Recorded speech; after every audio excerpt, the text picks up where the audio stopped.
Et merci Monsieur le Président, Madame l'ambassadrice, chers collègues. Tout d'abord, félicitations au roi Charles III et à la reine Camilla pour leur couronnement. C'est effectivement un événement qui a été suivi de la France et on sait toujours que la famille royale intéresse ici en France. Ensuite, merci Madame l'ambassadrice pour votre exposé. Les relations entre la France et le Royaume-Uni remontent à loin. Elles sont faites de rivalité, mais elles sont faites aussi de coopération étroite et d'amitié. Elles sont fondées sur des valeurs et une mémoire commune et seront primordiales pour notre avenir. Notre groupe ne peut que se féliciter en ce sens de la déclaration adoptée le 10 mars dernier lors du 36e sommet franco-britannique. C'est un événement important qui donne des perspectives d'avenir après les tensions que vous avez pu évoquer. Et je les citerai de nouveau avec AUKUS ou même le Brexit, où nous avons vu une certaine déception. Mais sachez que pour nos compatriotes de part et d'autre de la Manche, il y a eu beaucoup de questionnements et nous avons sur nos circonscriptions pu accompagner aussi des résidents dans leur volonté de rester en France ou de pouvoir s'installer. Nous avons fait face à ces différents freins administratifs et je suis heureuse aujourd'hui de voir que nous les surmontons et d'ailleurs la preuve en est, j'ai une stagiaire britannique avec moi en ce moment au sein de mon équipe et Olivia est ici pour assister à la commission. Cette déclaration du 36e sommet franco-britannique signe un nouveau départ et une nouvelle ambition pour nos deux pays.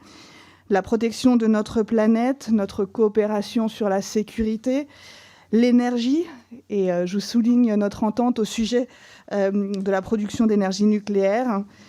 Elle a été aussi l'occasion de réaffirmer notre soutien indéfectible à l'Ukraine devant la guerre, l'agression barbare et injustifiable que la Russie mène contre l'Ukraine. Nos deux pays ont notamment convenu de renforcer les sanctions économiques contre la Russie afin d'entraver sa capacité d'agression.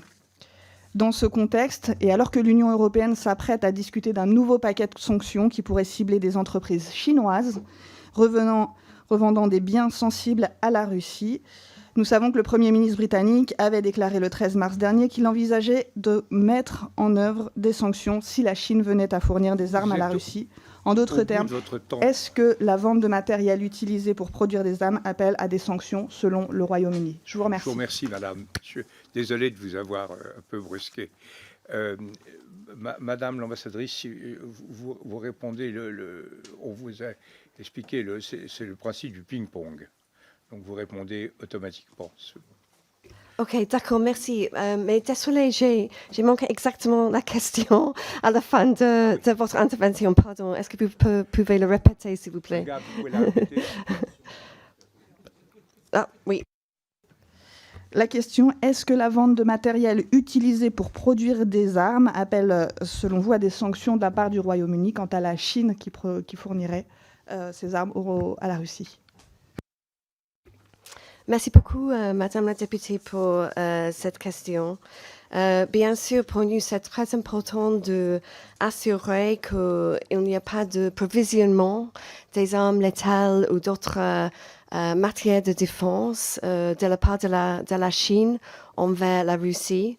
Et en fait, nous étions ravis de voir que pendant sa visite en Chine récemment, que le président a insisté sur le point avec le président de la Chine. Aussi, comme j'ai dit, nous avons décidé de se poursuivre une stratégie d'engagement avec la Chine nous-mêmes. Il y a eu des contacts entre notre ministre des Affaires étrangères, James Cleverly, et M. Wang Yi, très récemment. Et il a dit aussi qu'il faut que la Chine utilise son influence de mettre la pression sur la Russie afin de stopper son invasion illégale de l'Ukraine immédiatement. Donc, je pense que nous avons eu très clair avec la Chine que la guerre cette guerre n'a pas dans l'intérêt de tout le monde, de la Chine, de la stabilité du système économique global, etc. Donc pour moi, on doit continuer avec ce type de conversation, de discussion avec la Chine et avec d'autres membres de la communauté internationale. Merci.